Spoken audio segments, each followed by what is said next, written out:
కుమ్మరి నీ చేతిలోనే మా జీవమున్నది. సర్వకృపానిధి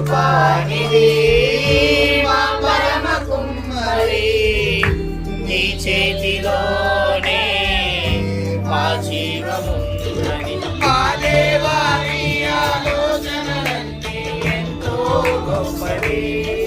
మా ఊహకు మించిన కార్యములెన్నో జరిగించుచున్నవి. మా దేవా నీ ఆలోచనలన్నీ ఎంతో గొప్పవి. మా ఊహకు మించిన కార్యములెన్నో జరిగించుచున్నవి. ఏమైనా చేయగలవు, కథ మొత్తం మార్చగలవు. నీ నామముకే మహిమంతా తెచ్చుకొందువు.